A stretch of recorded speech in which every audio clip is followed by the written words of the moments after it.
Rez, what up, man? You know, it's the Dour hour. Just got back from the dog park. Down to smoke some goddamn weed. And discuss whatever it is everybody's got going on for the day. What are we accomplishing? What the fuck are we doing with ourselves?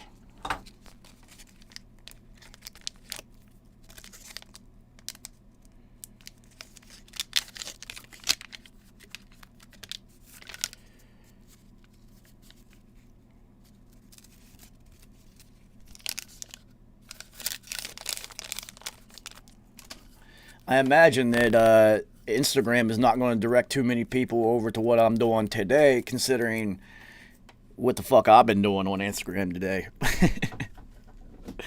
I've been going in. Every once in a while, man, I wake up in one of those moods where I decide that I'm pissed off. I'm going to let the devils fucking have it.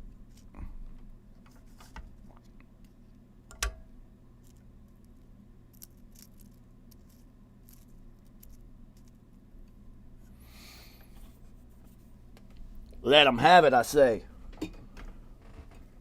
Let them have it.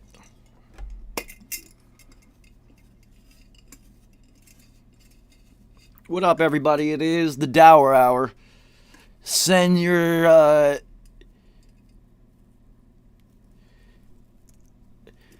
invest in Bitcoin and crypto, homie, and get out of that fucking rat race. You see Bitcoin's breached 35,000 today. I keep trying to tell everybody, get on the Chainlink, gang, because Chainlink is going to take the fuck off this year. Today alone, it went up like 26% or something. So it is going to take off this year because I'm hearing rumors. Elon Musk been hanging out with Larry Ellison, and Larry Ellison is the president and CEO of Oracle. Oracle uses Chainlink's blockchain for all their shit. So if Tesla doesn't come up with their own blockchain coin, which I imagine he probably will, but instead adopts Chainlink, dude, it's out of here. Yo, dude, whatever stimulus they give people, just fucking buy crypto with it. You know, just do it. Like, I'll look it up right now. Where are we even at? The shit has been a meteoric rise this past week, dude. It's been absolutely insane. And with basically Harris and Biden winning this election, this shit is going to go through the goddamn roof, people. And I'll tell you exactly why. Because Biden and Harris will instantly just start cutting people stimulus checks, $2,000 to everybody. Shut everybody down and keep printing fake money, fake money, fake money, fake money. Well, every time they keep printing fake money, cryptocurrency keeps getting more valuable because you can't print fake crypto. There is no inflation. It's just going to keep going up because there are people who are looking to protect their net worth in something that is stable and definitely more stable than the petrodollar. So, shit is going down, homie. I've made some mistakes. I didn't lose, but I lost potential. I made some quick moves instead of being patient sometimes and lost potential. I didn't lose anything. I could have gained more than I did. So, I'm never lost in this. The first time that I lost, I learned quickly how this game works, and I have yet to lose again. So, everybody get on it, man. If they're going to give out free money, turn that money into something. Turn that 6,000 or 600 into a couple thousand. Turn that 2,000 into 10,000. Like, it can happen easily because you don't want to go through what they just did the first round of stimulus checks. You got everybody buying whatever that liquor is that looks like a Ming Dynasty vase or whatever. People buying multiple bottles of that and wilding out and buying clothes and doing all types of dumb shit like, oh, free money, free money, free money. Yeah, man, free money. Why don't you do something with that shit?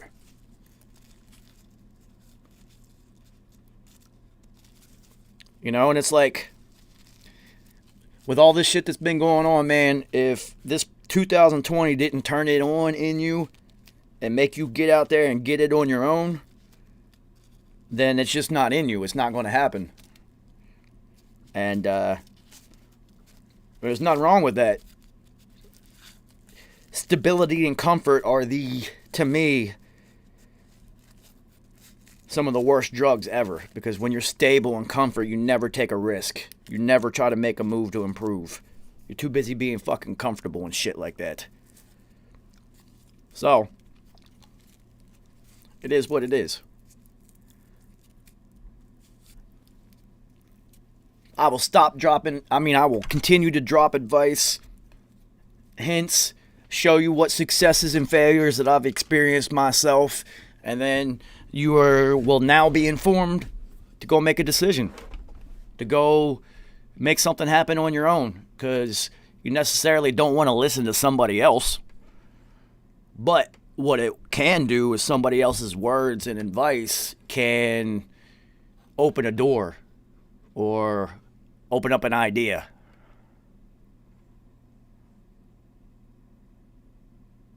Reyes, I appreciate it, homie, man. That's what I'm here to do. I'm here to just leave a positive imprint on this planet whenever I walk. That's been a recurring goal and theme of mine since I was a teenager. I asked my mom once, how do you do it? She's like, what are you talking about? I'm like, this positive disposition that you have, how is this unrelenting? How do you never crack? And her secret was, do more for others than you do for yourself, and everything else will be fine. And from that moment, I kind of been trying to live by that credo. Now, it's hard because we're humans and we're inherently selfish individuals. I get it, but I do more for yourself than you do for others. And then I also operate under the mindset that, Eugene, what up? If you plant a tree knowing that you'll never sit under the shade of its leaves and still plant it anyway, then you understand exactly how the universe works. John Otley, what up, man? Eugene, if y'all want to join the Zoom discussion, because it's a Dour hour, this is an open forum section of 333 TV. If you guys want to join the discussion, you got Zoom, you want to pop in and say what up, just send me your email in the chat, and I will add you to the Zoom discussion, and we'll get it in, man. Yesterday, 2 days ago, I had an ill discussion with you, Goddess. Yesterday, I had a meeting that was very important, so therefore I had to skip the Dour hour because I'm making shit happen in 2021. So, clearly I'm out here building a team to accomplish the things I want to accomplish, because quarterback can't throw the ball to himself.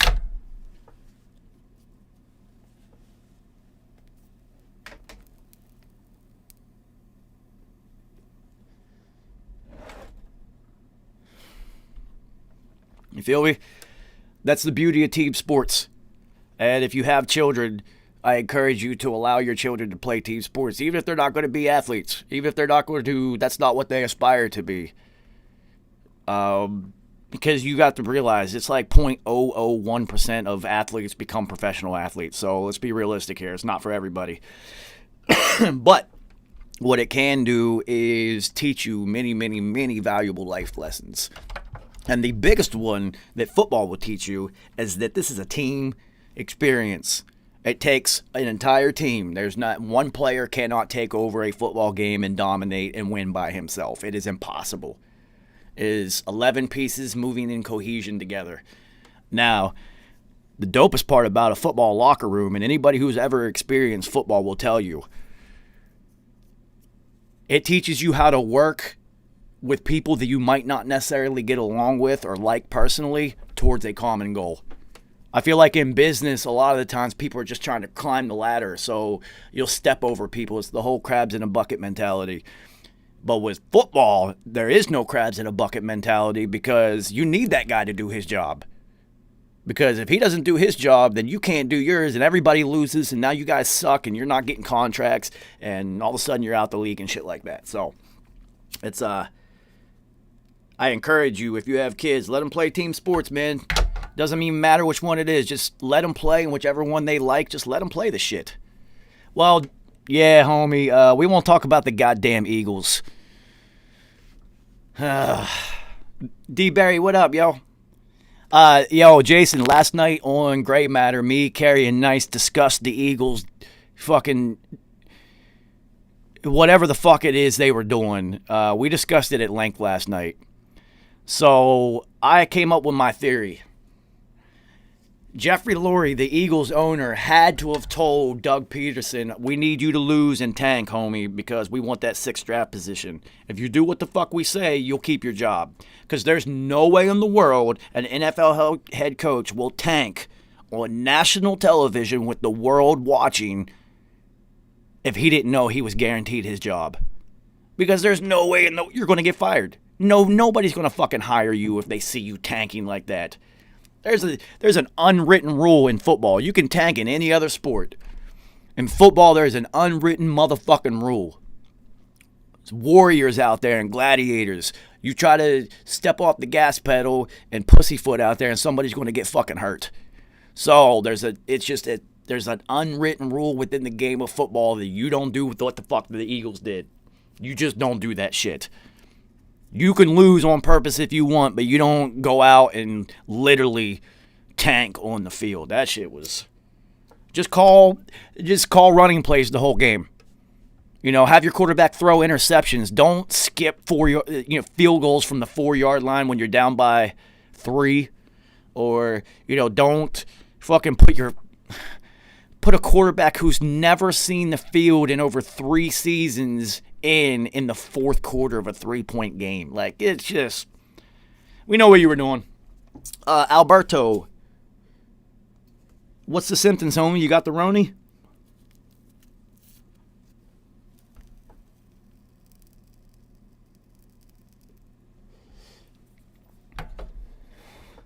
I will tell you, and I have been an advocate for this all week. Get on your Blue Magic Superfood.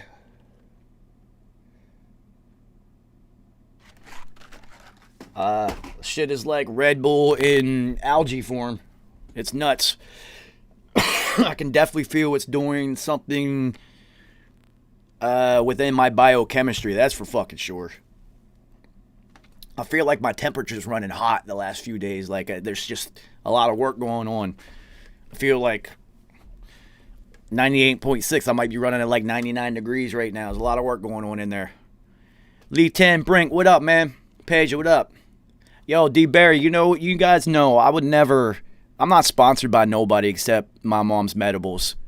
So it's not like I'm getting anything by espousing the products that I use. If the shit's dope, I'm going to put you all on. That's just the way I am.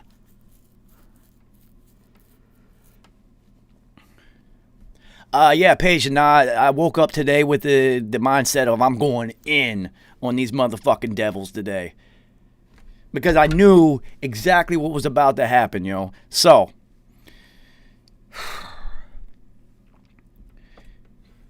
Georgia runoff elections yesterday. Magically,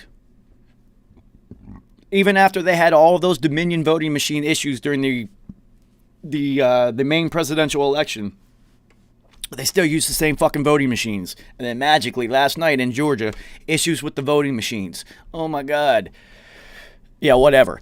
So, here's where the rabbit hole gets really deep.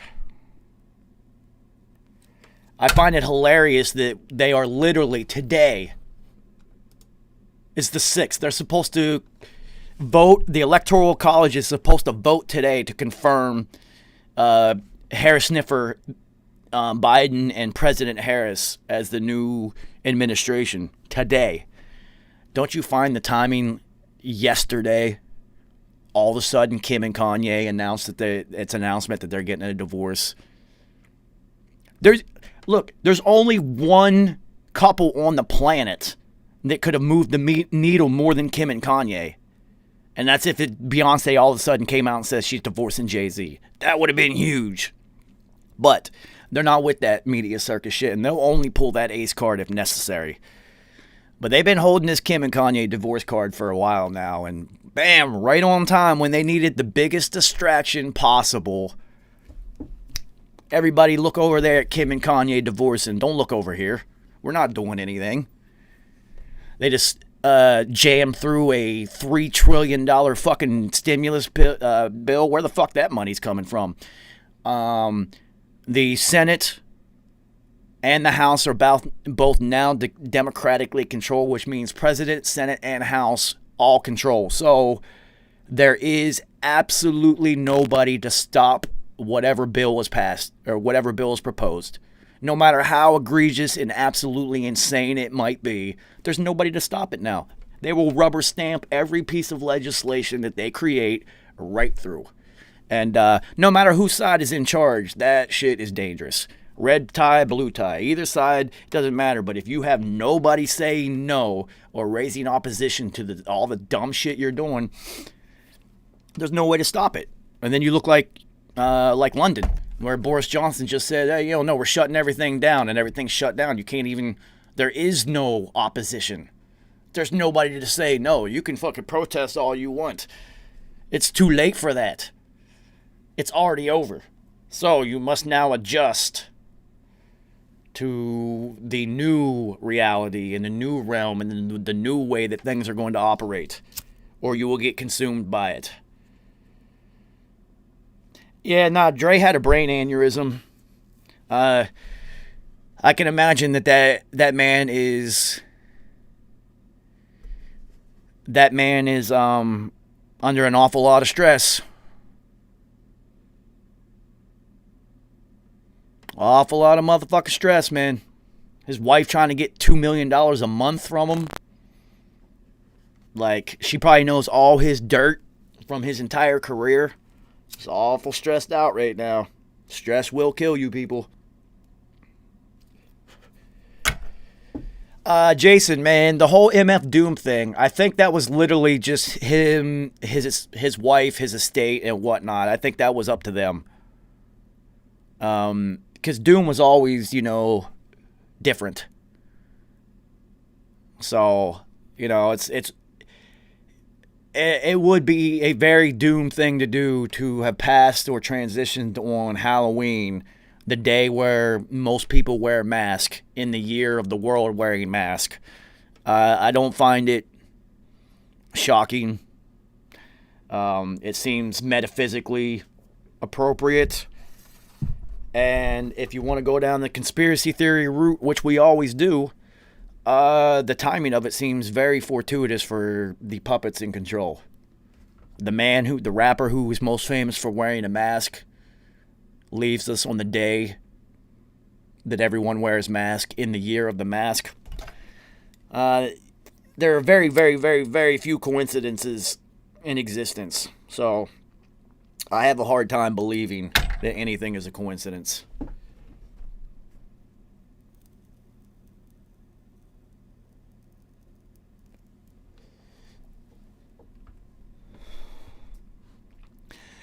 Alberto, if you could still taste and smell, you're good buddy, man. You just might... See, you guys have to remember it. It is also cold and flu season. So the cold and flu is out running around like it does every fucking year. And what's going to happen psychologically is anybody who gets sick is going to be like, Roni. So, just stay healthy, man. It's not a good time to get sick. So stay as healthy as you possibly can. That's another reason why I do the morning meditations every morning now, because, we got to stay mentally healthy. So, it's crazy, man. And the CDC. These motherfuckers go and report that in 2020, flu and common cold cases were down a shocking 98%. How in the fuck did that happen? Well, you just rubber stamped everything as the Roni. That's why. There's no flu that went down 98% all of a sudden. It's just the fucking flu. And now you got the Roni out there. Flu, common cold. You know what? Who knows how many strains of flu actually exist at this point? because they come up with a new vaccine each year in order to get ahead of the mutations. But it's a virus. It's a living organism. And since you're dealing with microbiology and a single-celled organism, the evolution process is infinitely faster than a organic mammal or cold-blooded animal or any organic, plants, whatever. The evolution process, and the bigger it is, the longer the evolution process is going to take. So if you're dealing with one-celled organism, those shits are evolving literally in months to a whole different strain. And that's the problem with vaccines, is you'll never, if it's a virus, like a viral infection, a virus can and will evolve. Other things they were able to stamp out. I'm not totally anti-vaccine. I'm anti-unnecessary vaccination. Polio, get it. Mumps, measles, rubella, all that shit. Get those. Those shits have been proven to work, and they have stamped out polio and diseases like that decades ago.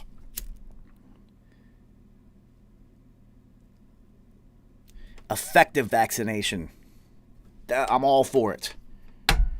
The whole giving, a newborn baby the HPV vax and saying, yeah, this will protect your newborn baby against sexually transmitted diseases and intravenous transmitted diseases. And it's just like, I don't think my baby's fucking or doing drugs right now. Like, why don't you chill with that shit? So my twin sister, she didn't say my baby's fucking, but she literally did that when her first son was born. And they wanted to pump him full of the 84 shots or whatever the fuck it is they give you in the first 4 days of your life. And when they got to the one for the HPV, she looked at the doctor and said, well, first of all, it's a boy, so it's not going to get cervical cancer. Secondly, he was just born 5 minutes ago. I don't think he's having sex or doing any intravenous drugs. And I think I can handle monitoring him for the first few years on that. And then they kind of put up a legal fight and then bounced on that shit. My twin sister's a gangster, man. She wasn't putting up with that shit. Like, HPV, it's a boy. He doesn't have a cervix. He's not doing drugs and fucking right now. Pretty sure it's not a threat to public health.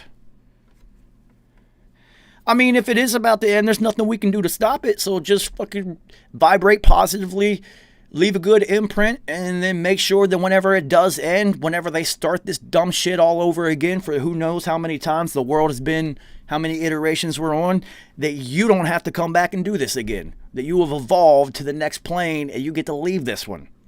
That's the whole goal. I ain't trying to come back and do this shit no more.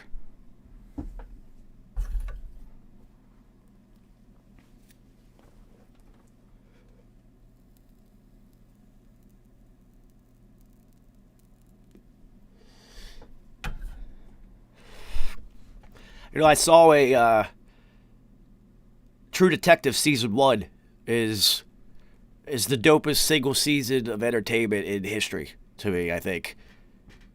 There's a really intriguing thing that they say in the end of it, and knowing that Hollywood does assimilation and they like to put their credos and whatnot hidden deep within their entertainment. The main antagonist for that series says that time is a flat circle. And the things that we do, we are destined to do this over and over and over again for infinity. And there's only, to them, this is the weirdo part. To them, there's only one way to break the cycle. And it's all that pedo energy elevation shit. So, and that's what the whole show is about. And realistically, that show is based on a true story that happened in Louisiana. Now, Billy Lyons put me onto it and said, oh, no, that shit is a true story. That shit really happened. I'm from down there. And I got to he put me onto the information. I read about, like, the real people in the church and organization that show was based around. But yeah, that whole time is a flat circle thing. It was really intriguing to me. And I don't know why. I don't know why that stuck with me, but it always has. And even when I talk to my extremely illuminated individuals, and I asked them about the time as a flat circle thing, I was not given any answers. They looked at me kind of funny, and I was just like, am I not supposed to know that? Have I not gone through the initiations or whatnot, you fucking weirdos? Have I not read this book for enough years for me to gain that? It's so stupid. You have to... The levels to this thing, whatever. Shut the fuck up. There are no levels. We are all Neo in the Matrix. All that keeping the level below you in the dark so that only a certain people have the knowledge at the top. Well, essentially, they're the ones who have the power. Now, there are certain things that I have learned and been shown that if you are not in the proper state metaphysically, that's why they, Neo took the shit and threw up, because some people cannot be shown that the Matrix is real. They will reject it. And, I've seen some shit, man, that I kind of understand their thought process and some of the decisions that they make, because humanity as a whole is not ready for the next age.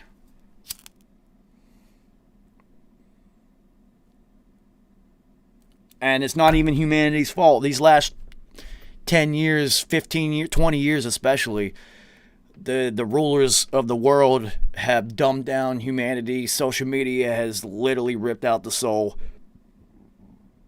Education gone, religion erased, spirituality mocked.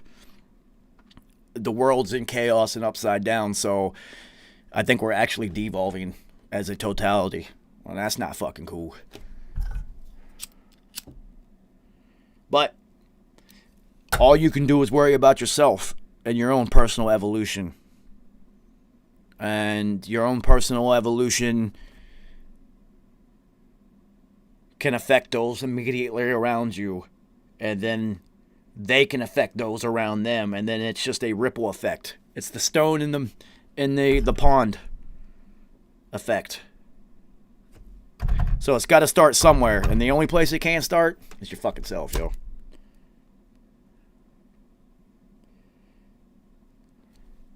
If you're younger than I am, heed all my words, because I'm 40 now, and it took 40 years for me to learn all this shit.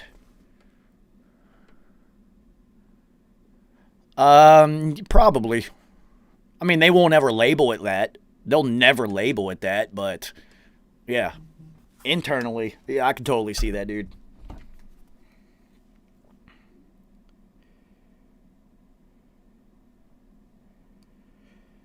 %100% see it happening.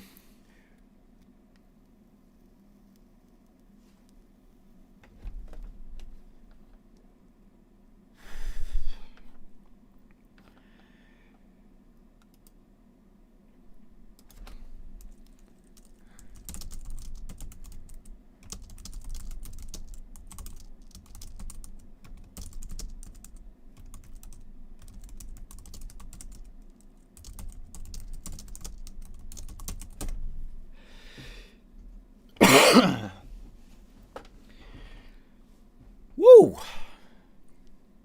2021, man. Starting off hot.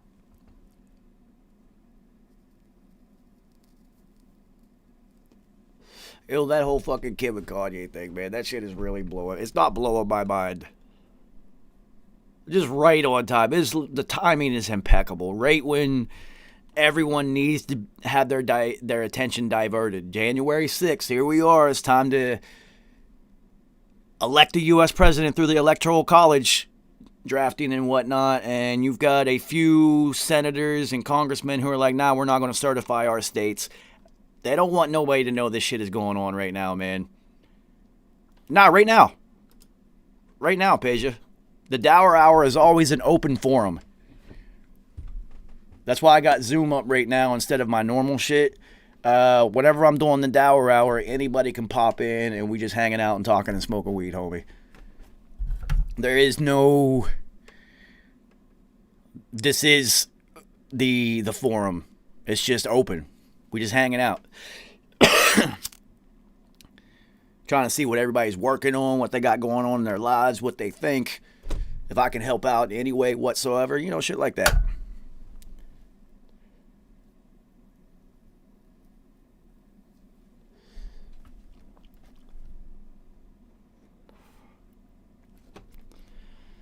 So, just a new thing I'm doing. I smoke blunts around this time anyway because I always take my dog to the dog park around the same time. And then whenever I get back to the crib, it's time to roll the fuck up and whatnot. So I figured, since I come back and immediately smoke a blunt or two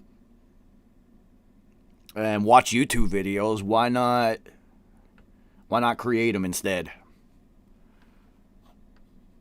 2020 was me consuming media and learning how other people do shit and the best way to implement and execute. And now 2021, I'm off and running, baby.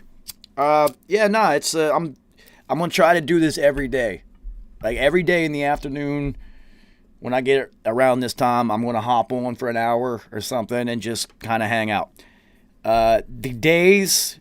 This will be the only show on 333 TV that I might miss. Mob Deep Mondays, RIP TV, I'd never miss those shits. No matter how I'm feeling or what's going on, that is part of the schedule. Gray Matter, same thing. Any other scheduled show, it's morning meditations every morning. This one, if I got things to do in the afternoon, this is the only one that I will sacrifice in order to handle the shit that I got to do with myself.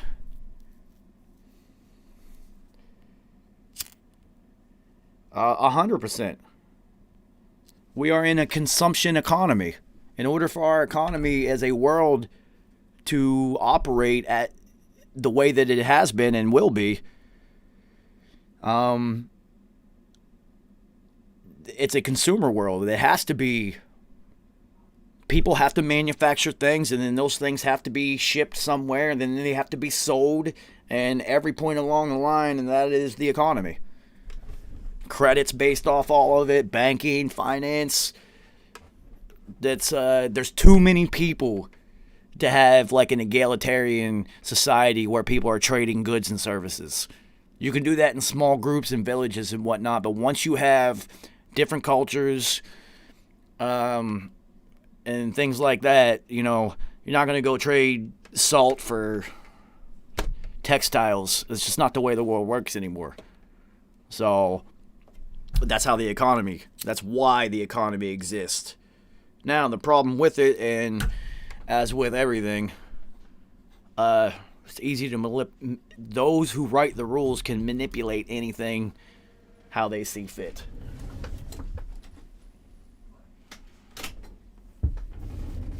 So,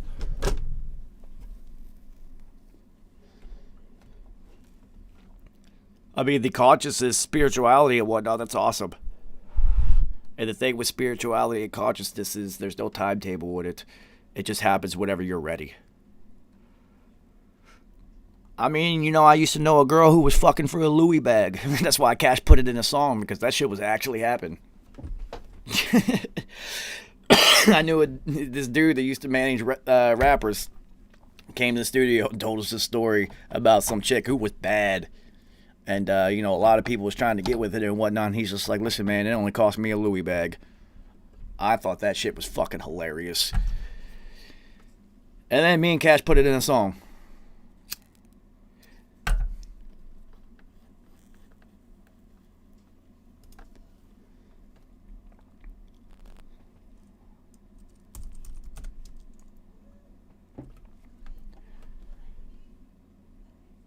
I mean, it's mental, physical, spiritual, and actual, factual, supernatural.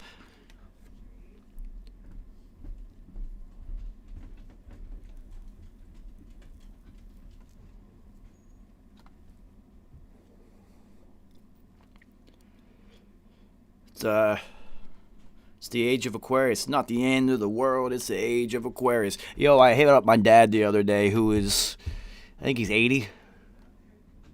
If my memory is exactly correct, 80 or 81. And I was just like, yo, dude, you really should listen to P's music. I know 15 years I was around Infamous and whatnot, and 10 years together and all that shit, and you probably have never listened to any of his actual music. You've heard me talk about it all the time. You should probably actually listen to it. I said, and don't listen to the music. Listen to the words, for Christ's sakes. I don't think you will.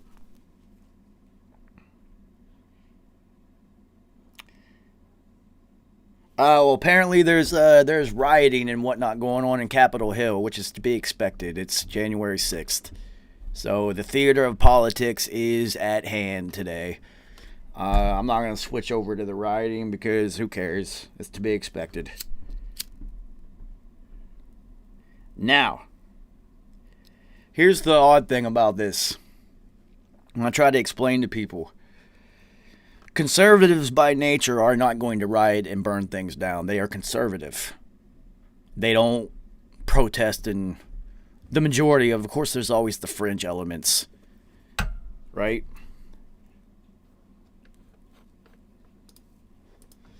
The majority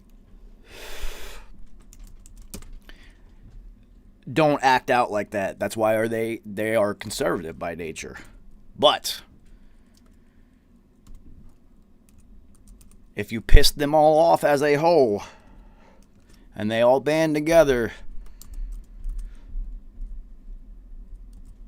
it is going to be some problems because,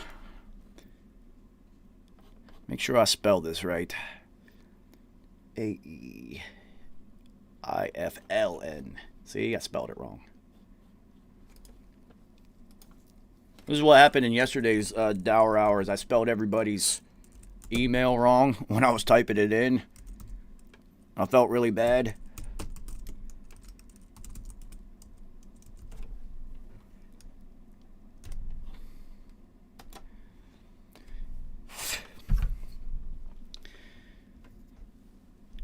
Well, I mean, the only way to not let them in is you have to enter the fray of politics and whatnot and fight it from within. And I'm clearly apolitical, so I'm not fighting them that way. I fight them my own way. I hope it's working.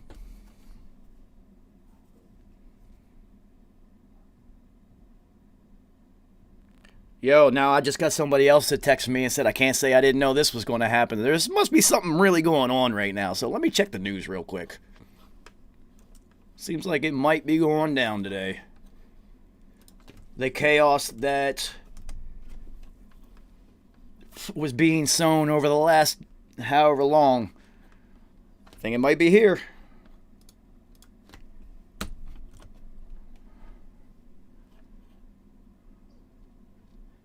Guns drawn in the House chamber. Wow.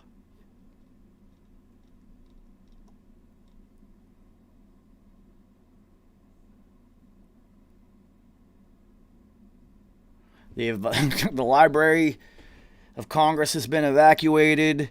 Protesters have stormed Congress. Guns have been drawn. Trump has said, stay peaceful, everyone. Police are using tear gas inside the Capitol Rotunda. Lawmakers are wearing gas masks. Oh, my God. Protesters have broken into the U.S. Capitol building, stormed the Senate chamber. Oh, wow.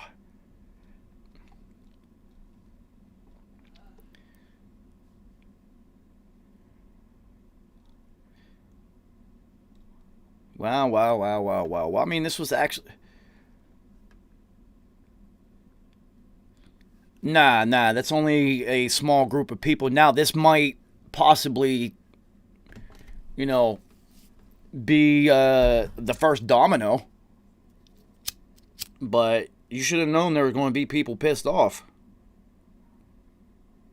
And no matter which side would have won, there's going to be a group of people who were going to go to the Capitol and protest today. Like, it was guaranteed that it was going to happen. Now, I don't think that I'm not real sure if the blue tie wearing crowd would have physically stormed Capitol Hill with guns. I don't think that's really their MO. But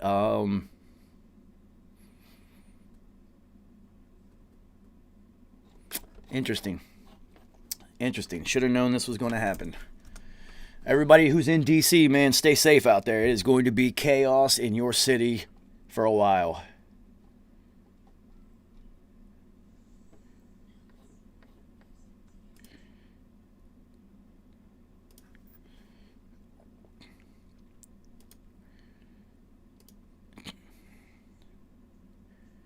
And all the while this is going on, the BBC just put out a report that said people should wear face masks while they're having sex. That is incredible.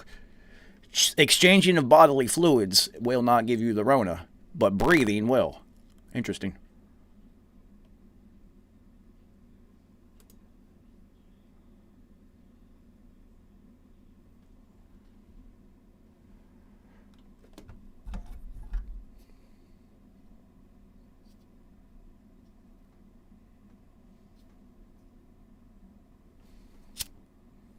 Interesting. The theater of politics. This is why House of Cards was so dope. And Bill Clinton literally said that House of Cards was 99% true. That's a quote out of his own mouth. I think the 1% that wasn't true was the fact that it wasn't actually him and Hillary, and it was Kevin Spacey and Robin Wright. Like, that's the only 1% that wasn't true. The rest of it seemed to be pretty fucking accurate. C Sharp, what up, homie?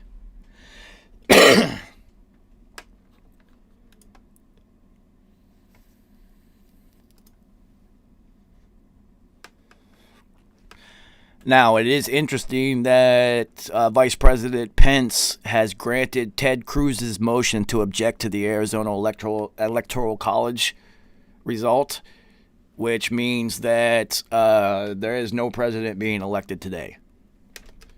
So they want to draw this shit out as long as they possibly can. It's crazy how this show, the Dour Hour, hey, it's 3:33. The Dour Hour has turned into paranoid activity today.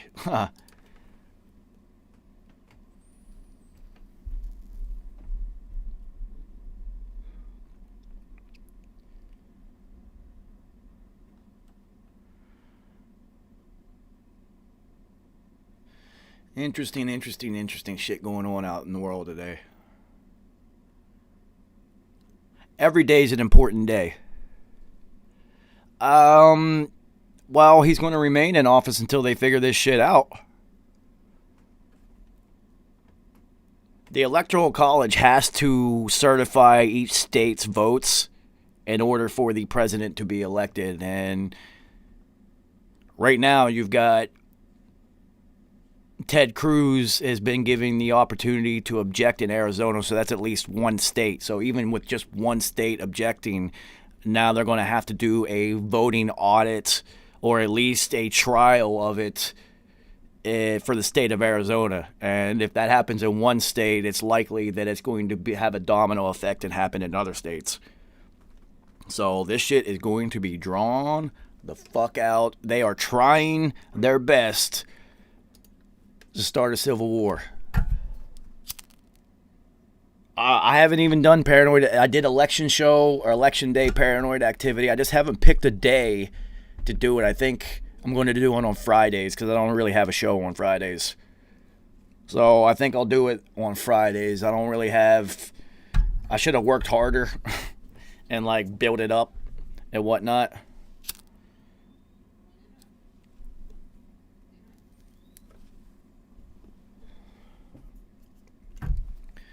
Well, Golden Boy, it's always interesting when an unstoppable force runs into an immovable object. Something's got to give.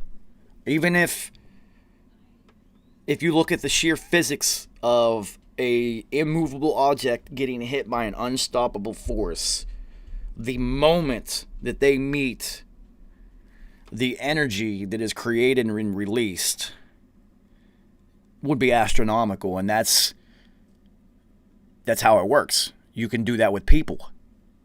the energy that will be released might be enough to start rioting again and essentially split everybody into two sides and start a civil war. Now, if that happens, the whole martial law thing is definitely being called.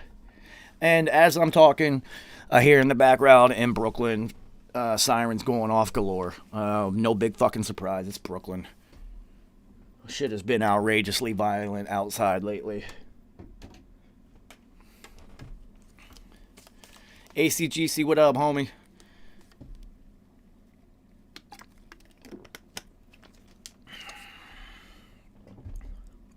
So,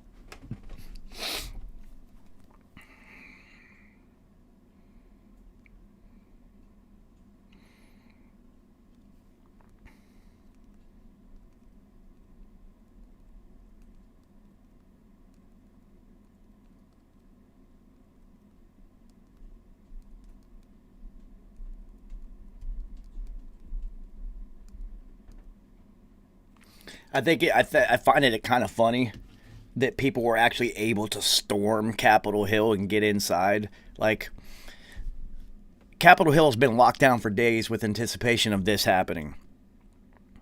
These are the most protected humans within this country, right? Do you think if they really wanted to be like, ain't nobody getting in here today, we don't care, that they couldn't stop, a couple thousand people who might have some guns from getting in a few doors? Like, let's be realistic here, people. They could have stopped this and wiped this shit out in a microsecond. So, AJ, what up? They could have stopped it in a microsecond, so don't think for a second that that wasn't allowed to happen for the theater of politics. That's for sure. So,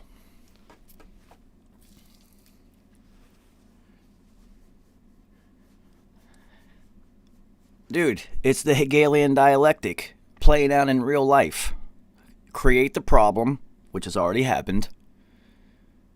Wait for the synthesis/reaction, which is happening right now. And then offer the solution that you've already pre-planned, which is going to happen in the very near future. This is exactly what we were talking about. This is exactly why P picked that title for this album series. A, it makes sense from the messages that we were trying to convey. But B, he also wanted everybody to be like, yo, what the fuck is this shit? And then go look it up, and then you will learn. So, this is exactly what the fuck we were talking about, people. You create the problem, you sit back and wait for the reaction, and then you offer the solution. They've always done this. Vegas, I appreciate it, homie. So, since there's a lot of shit going on today, I'm going to roll another blunt and we'll keep talking about it. So, if anybody would like to join the second half of today's discussion, considering the political world is in total upheaval right now, put your email in the chat.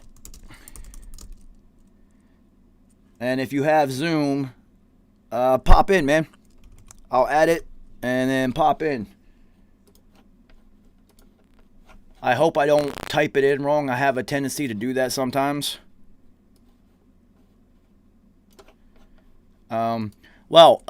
The biggest advice I'm going to have for everybody financially, during all of this chaos, the dollar is going to be attacked and going to slide on a real quick scale, which, considering the dollar is used as the petrodollar, everything else will get drugged down with it.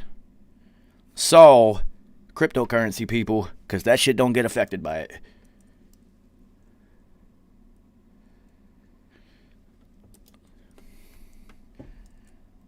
It does not follow its lead. And as you can see, all these institutions and big banks and whatnot Yeah, cryptocurrency, homie. Bitcoin. Bitcoin, Bitcoin, Bitcoin. There are other ones to invest in which you can have a chance to make a bigger percentage of money because they're cheaper and you can buy more, and when they come up, you're going to come up even more. But in the future, since Bitcoin is now being able to be exchanged on other blockchains besides its own, that means that these other coins are irrelevant. A few will survive, but all of the other ones whose technology does not have a viable how do I want to put this? Have a viable use within the new financial world, and they are just copies of like Bitcoin or whatever that are trying to mimic it, they're all going to disappear and get erased. Bitcoin already won. Reyes, the only way that they'll be able to take down crypto is if they finish the quantum computer. Because in order to take down crypto, you have to have something fast enough to beat its encryption. And that doesn't even exist right now. Now, if they make quantum computing, dude, a quantum computer has unlimited processing power. Once it starts, it becomes exponential.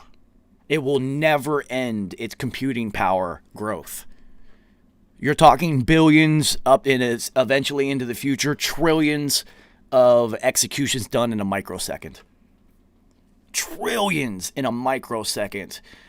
And that's like Skynet and artificial intelligence, and that's when all that will actually become capable, like actual artificial intelligence, and not these robot versions that they have now that are still defined by limits. There's still programming limits within what's going on. AI will have no programming limits if it has quantum computing involved, because it will have the ability to learn. And if you're talking about quantum computing and the ability to have an infinite number of executions done in a microsecond,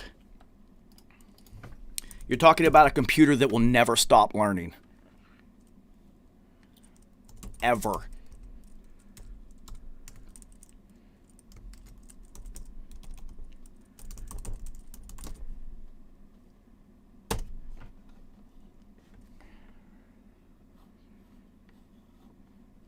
Of course I'm doing something for the anniversary of Hegelian. I always do something for the anniversary of Hegelian. I will probably do what I always do.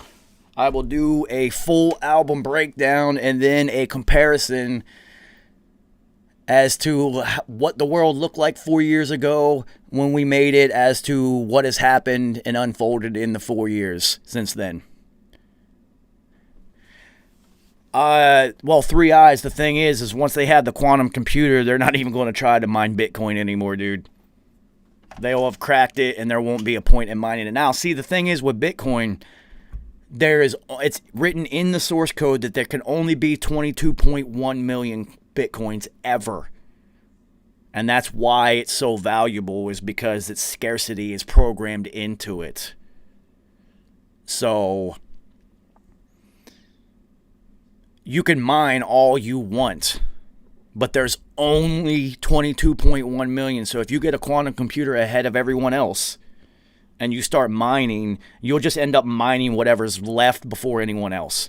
But you can't, it doesn't really work like that, because the chain has to be created, and then once the chain is completely filled and everything is on it, then that Bitcoin is minted and now it exists. And then you start on another one. So even if it does that, it still won't be able to mine them faster. It might be able to get ahead of the curve and be the only one in the game because it's more powerful than all the rest of them. But this is why Bitcoin was created and why it works, is because it's programmed scarcity. And the shit's fucking incredible. And once you learn about the technology behind it and what the blockchain actually does, I can't just explain it to you on a whim like this. But once you learn what the blockchain is and what it's capable of, dude, this shit is so fucking cool. I know I kind of sound like a computer nerd right now, but I am kind of nerdy. I love the math and the numbers and things. But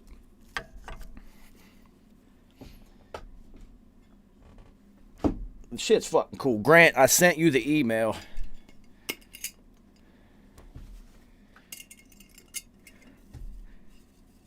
We'll see the Bitcoin. See, that's the thing. They already have Bitcoin ATMs.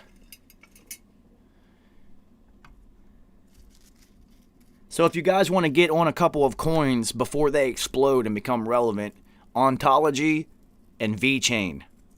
They're both very, very, very affordable right now. And until there's no need for other blocks and chains and coins, VeChain and Ontology are going to be massive because of the functions of those blockchains. One of them is product tracking, like an RFID chip chain. And once they get that up and running, everybody's going to use it because now you can track every single product from manufacturer to store shelf. You'll never lose anything, and that's the point. And then Ontology is my favorite coin to talk about because its chain is dedicated to medical coding and billing.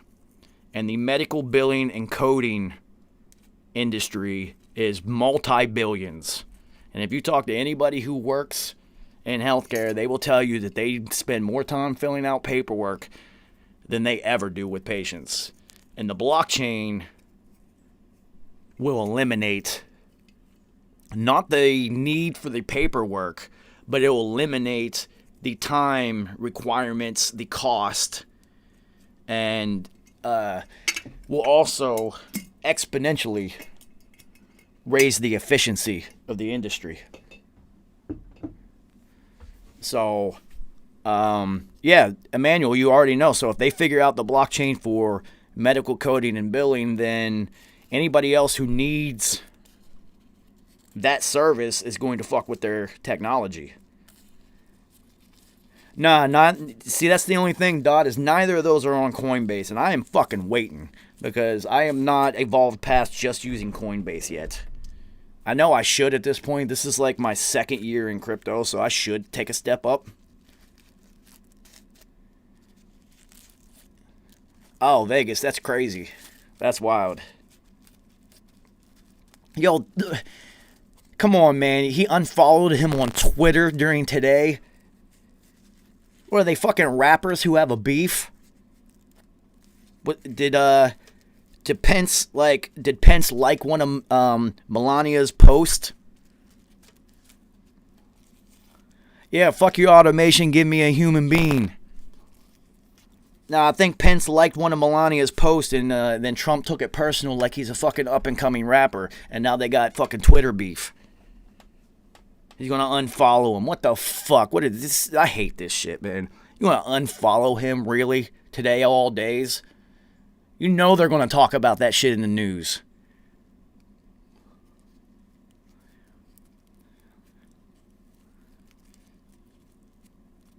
Yeah, come on, man. Go on with that dumb shit, man. The theater of politics. They're not even writing good episodes this season.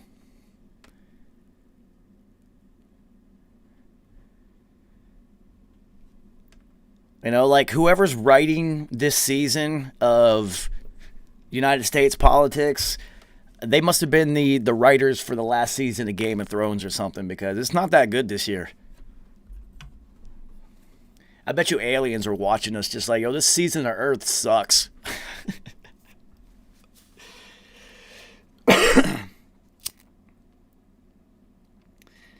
Well, I mean, GBE, if you ever make it to New York, man, we can have a face-to-face conversation on some details about that. But if I start to have that deep of a conversation on here, I can guarantee you this Zoom meeting and YouTube will shut this shit down. So in order to keep going and smoking, man, we'll just avoid that answer right now. Yeah, ACGC is called assimilation. And it's also, they have rules of engagement. They are required. There you go, Dot. Now you're getting it. Oh, we've got a guest for today.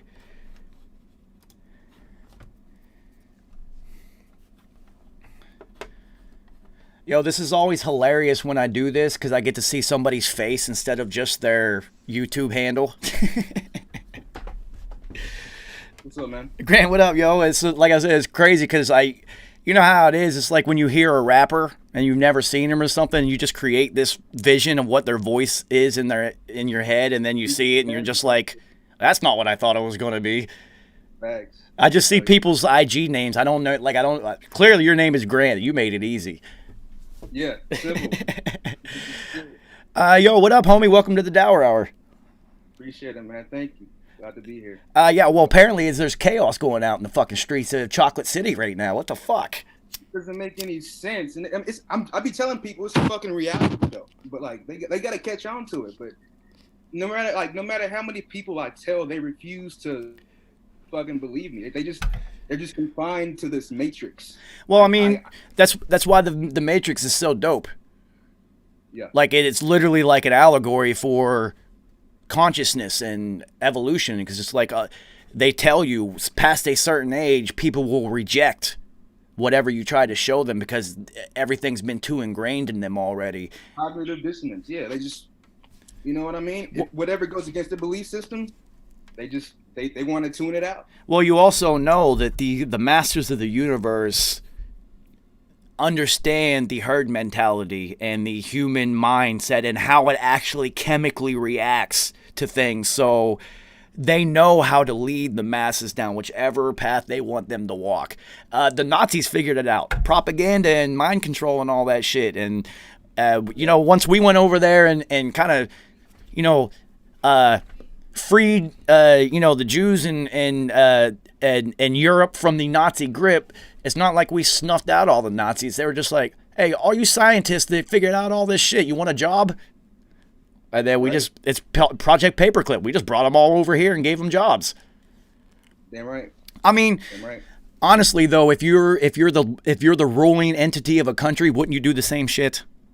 Yeah. Wouldn't you be like, hey, wait a minute, you guys have technology that we haven't even seen yet. Why don't you come show us how you did it and we won't kill you? Yeah. Like, I do the exact same thing. You're right. Like, I get it. I understand it. Now, I'm not a ruling entity, so it's not within me to be like, oh, yeah, let's do this. But I am very pragmatic, and I understand their thought process on all of it.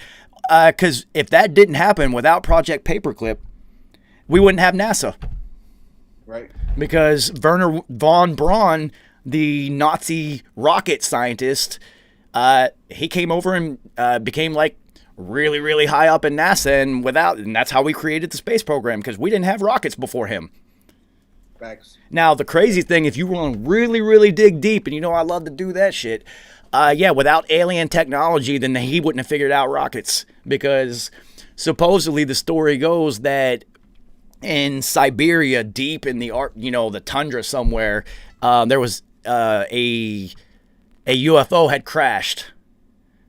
And the Nazis were the first ones to go up there and grab it, and they grabbed it, and that's how they ended up getting rockets and the Enigma machine and all that advanced technology that everybody was just like, where the fuck did this shit come from? Well, they kind of reverse engineered it from a downed UFO. Yeah. So, I mean, I've seen documentaries on this that you can't find anymore. Fucking YouTube. Just erasing what they don't want people to see. They've been doing more of that lately, too. Like old videos, like they just disappear out of thin air. Like there's a war going on with like any kind of content or video that promotes any sort of consciousness or goes against the conformed sort of quote unquote normal or whatever.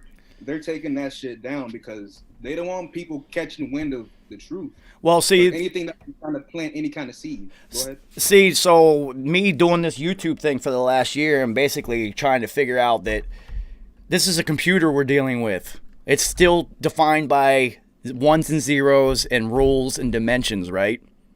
Well, they might try to censor everything and erase all these videos, but you know what they don't erase? Live streaming. That's why I moved on to doing things live. I don't post videos about the shit that I know. They'll just erase them. Yeah, that's true. So the best that I can do, I mean, I'm forced to operate within the confines and the construct of the matrix that's built. Is I just keep doing live shit and just dropping knowledge. They might erase the shit after the video's done, but everybody who saw it, Yeah, those who are meant to see it will see it. exactly. So, it's just you gotta. This is the way the world works, and this is the way the game is being played. It's like the referees and the league officials are changing the rule book for this season, and if you want to be the Patriots, you got to act like Bill Belichick and get ahead of the rule book. Exactly. Exactly. I keep steps ahead of the game, all the time. It is. See, that's why I try to tell everybody. If everybody who wants to start a YouTube channel or a podcast or anything, I'm all about it, man. Just do it. All right. And the way that you beat YouTube's algorithm, because they don't show your shit to nobody unless they feel like you can make them money. They will not show your shit to anyone. And I get it because there's a billion YouTube videos going up a day. Yeah. So much content. So much content. So I figured out the way to get YouTube to fuck with you. Because how in the fuck did I get monetized when all I do is play copywritten music? It doesn't make any sense. Yeah, I figured it out. It's all about watch hours with YouTube. Shit. So if you got to think, you've put up a 3-minute video, and in order for you to get 10,000 watch hours on that video, it's going to take like 1 billion views. If I do a 2-hour video, and even if only 20 people watch it, at the end it says 84 hours of view time. Yeah. So, dude, I went through the 10,000 hours required of view time to become monetized, or 1,000 or whatever it is, within the first couple videos. I believe it. And then once I started adding more and more on, that's why whenever I'm doing a stream and you see new people pop up that we've never seen before, because you remember for a while there was only the same 30 people.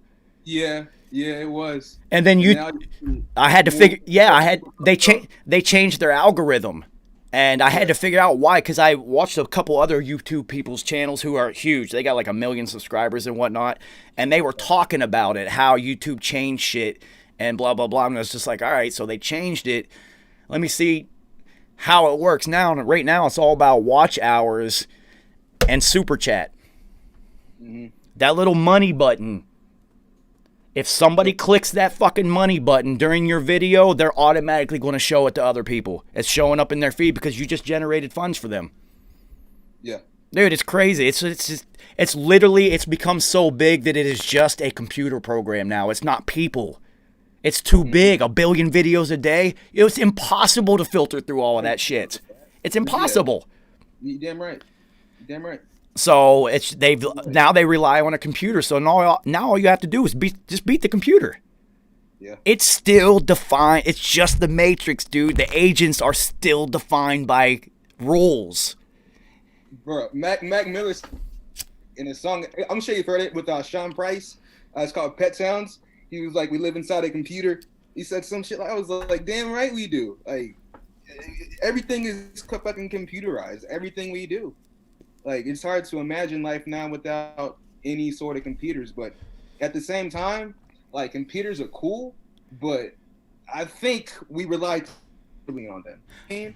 Like, well, I mean, one thing that I did like that Kanye said, he said, "My phone is a tool.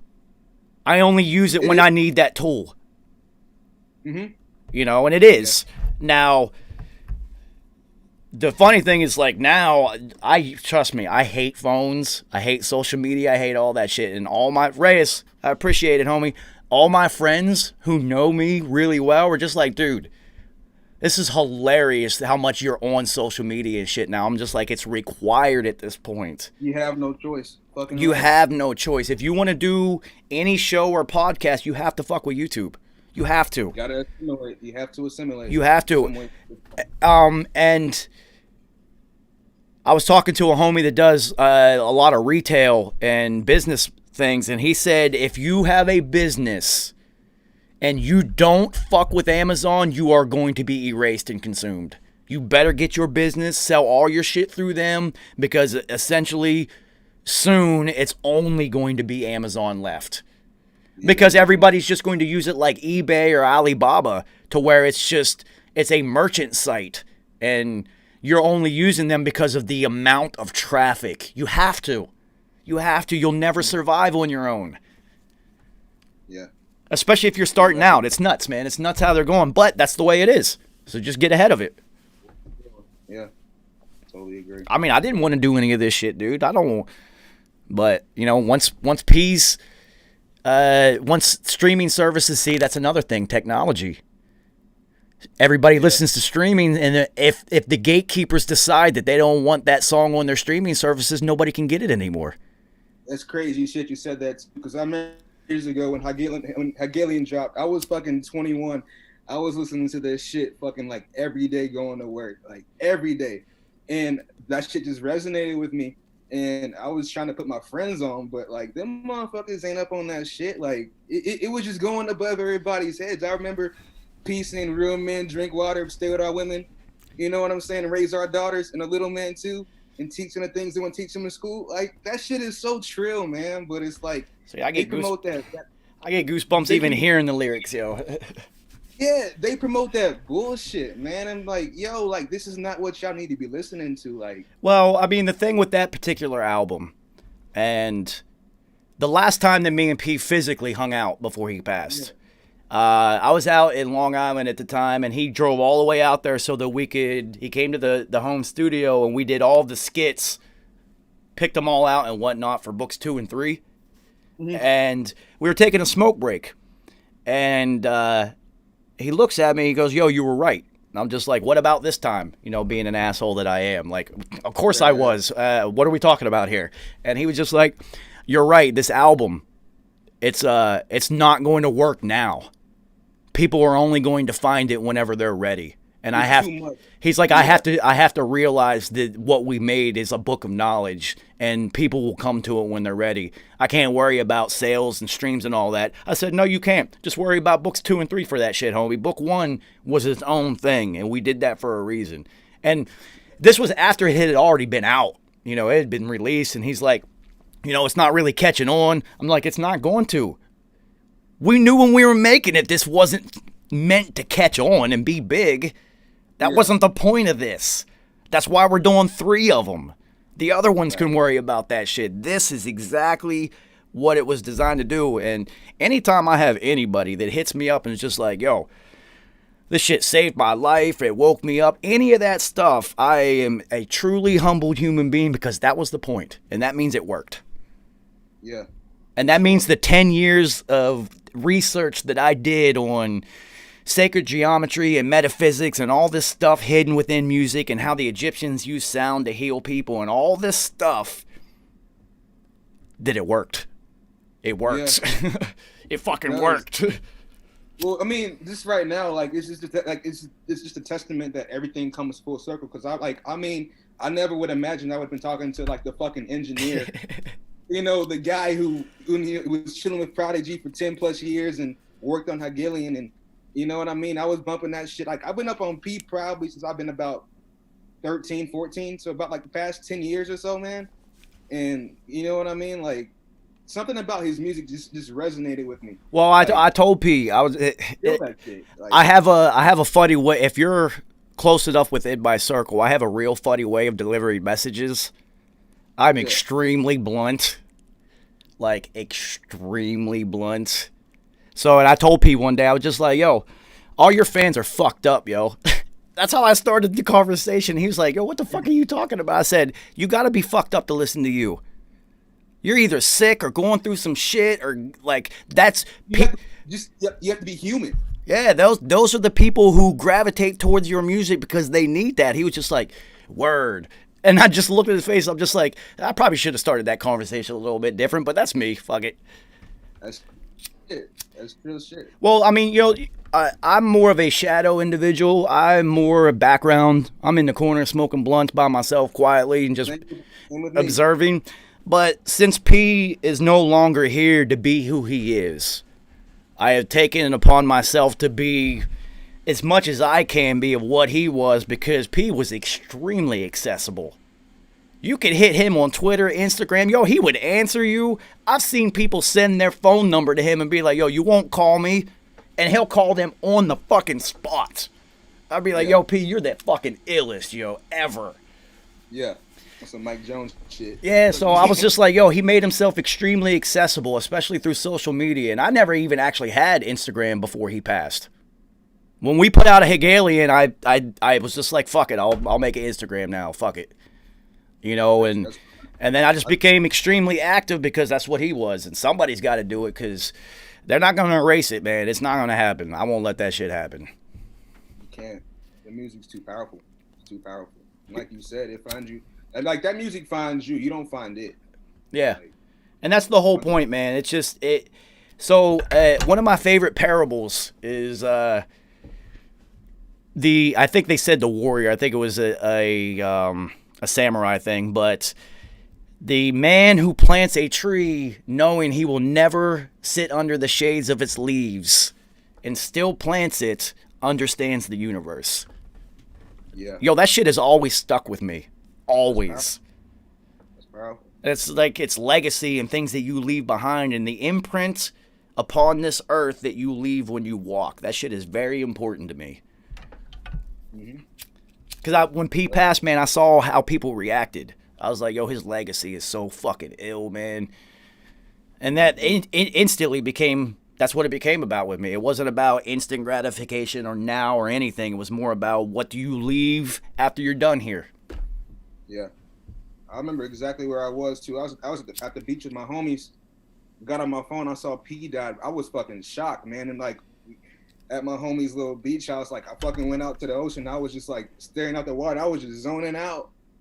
It was almost surreal. I was like I never met the dude, but I felt like I knew him. You know what I mean? That's why I said he was extremely accessible, and not only that, he's one of the few artists who was who he rapped. He was who he was. The videos you saw, the things he talked about. Yeah, there's no fronts. He is who he is. Unapologetically. That's him. And when, you know, they always say you're never supposed to meet your heroes, and I am a living testament to that because I've got to meet many, many, many of my heroes. And I will tell you, you are overwhelmingly disappointed when you actually meet them in person because you have built up this fantasy in your head of who they are. And they are never that person. They are people. They are not that fantasy. Not that superhero you just projected in your head. Yeah, man, you might run up on one of them on the street and be like, oh shit, I grew up listening to this person, and they literally might be fighting on the phone with their girl at that moment. Yep. And then you try to get a picture or whatnot, and they're like, sorry, son, I'm fucking busy, blah, blah, blah. And then it's just like, oh, you fucking hate that guy now. Well, yeah. He's a fucking human being, dude. Exactly. Very, very rarely are you like, oh, wow, he's exactly who I thought he was. P was like that. Action Bronson, 100% genuine human being. I can see that. Alchemist, exactly who, that whole camp, they're all just honest They are who they are. And my favorite hero meeting of all time was Devin the Dude. Shit, man. You smoked them, didn't you? I made Devin tap out. You made Devin the Dude tap out? 8 blunts in 5 minutes. Fuck. And I took the most powerful weed in New York City because I went on a mission. It was a bucket list item of mine to smoke a blunt with Devin the Dude above all other human beings. Not Snoop, not Cheech and Chong, not Willie Nelson. Devin the Dude. Devin, and P made that shit happen for me, and I went there on a fucking mission. Damn, man. So I rolled up a blunt. I never fan out. I was fucking fanboying out. I was just like, I can't fucking believe it's Devin, dude. This is fucking amazing. Yeah. And I rolled up, hit it a couple times and handed it to him, and he started like coughing at me. He said, oh shit, New York, the weed in New York is strong as shit. What the fuck? And I was just like, yeah, man, I came prepared today.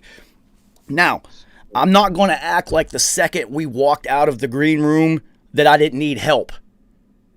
I believe it. I mean, that's a heavyweight. That's a fellow heavyweight right there. Like I did need help navigating myself home, but I walked out of there standing up until I got across that door. You know, I walked off the field, man. Ain't nobody had to carry me off the field, homie. There you go. On your own 2 feet, bro. That's all that counts. Yo, Devin was ill as shit, man. He's super funny. He's just a normal dude. He never sat there and talked about, like, let's get money, blah, blah. It was just like, oh, man, we chilling and barbecuing. I like to fucking drive remote control cars and shit like that. I got a beer coming out. He's so cool. And he sang the entire time. It was fucking hilarious, just randomly.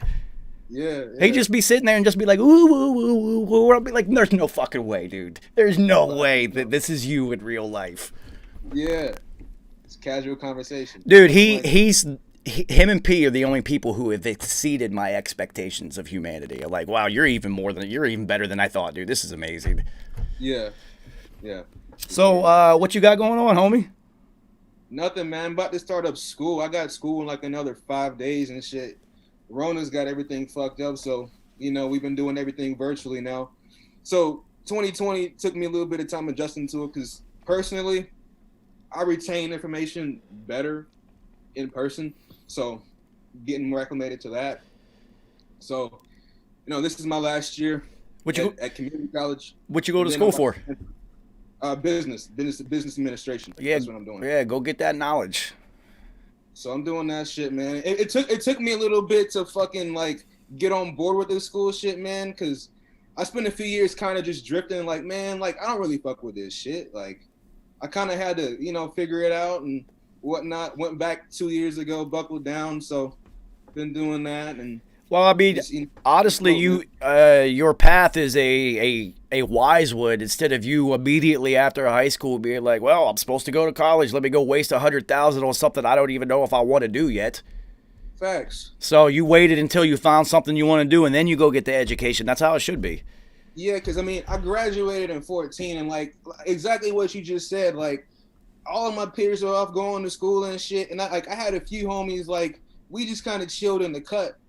And we were like, man, like everybody's doing this shit, like just to simulate and kind of, your parents want you to do all this shit. You want to make your parents proud. And I was just like, at the end of the day, man, like this is my life. Like this is my fingerprint. My fingerprint is unique to me. You know what I mean? I can give a fuck about what anybody else thinks. I'm going to take my time. I'm going to scope the scene. And, when the time is right, the time is right. That's what I did, bro. So exactly. Good for you, man. Because, I went to college. A, to play football first, and then B, I was in pre-med bio. I was a double major and a chemistry minor. Some smart shit right there. Super heavy workload. Yeah. I wanted to go be in the beginning, there was some empathy in me. I wanted to be a pediatric surgeon, and then as I got older, that I wanted money, and I was like, I'm going to go do plastic surgery because that's where the fucking money's at, and I can play golf all day long. Like, this is going to be awesome. And then, 6 classes left, homie. That was it. I'm done. I quit. I recall you saying that, like you heard that peace shit, and you were like, "Man, I want to do music." Yeah, I want to do this shit. Yo, fuck this shit. This shit is fun. I like doing this. Yeah. So I don't feel like I wasted 4 years of my life because I didn't even know what I wanted to do or essentially what it is I was supposed to be doing yet. Exactly. So I don't look at that, but like, oh man, what if I would have went? Had no inclination of making music ever until H&IC came out. Ever, dude. That's hilarious. Never once made beats, rap, nothing. And when it came out, I was like, I want to do this. Mm-hmm. And then dropped out of school, and P was always just like, yo, damn, man, I'm sorry. I was like, don't apologize for me dropping out of school, man. That shit is dope. Fuck that shit. It worked out exactly how it was supposed to work out. Honestly, it did. Yeah, so I had a professor my freshman year at the Art Institute, and I remember him. I'll give you this in 2 parts. Mm-hmm. So the very first class, this was for audio production, and his name was Barry Horowitz. See, this is what happens when you have total recall. You get to remember everything. Yeah. And all he ever did is talk about how he was Aretha Franklin's road manager for one summer. Every day he brought that shit up. Like, that was the peak of his career, right? Yeah. So the very first day, he made everybody in the class stand up, say who you are, something about yourself, and what it is you're trying to get out of coming to this school, right? And everybody had just came out of high school. A lot of them were just like, I didn't have anything else to do. I like making music, so here I am. And I'm just like, He gets to me, and I'm just like, well, I dropped out of college to do this. And he was just like, really? I was like, yeah, I only had 6 classes left before med school. And I said, fuck that shit, I want to do this. He said, well, you're extremely fortunate that you found what it is, that your purpose is this young in life. Right. And then there's part B. He's like, so, tell me something interesting about yourself. I said, well, considering we're in audio school right now, I said, when I was young, everyone thought I was deaf because my ear canals were almost closed off. Word. So everything was, huh? What? Huh? Well, I couldn't hear shit, which is the irony that I am now an engineer is hilarious to me. I was like, I had to get surgery on my ears twice in order for them to space them out.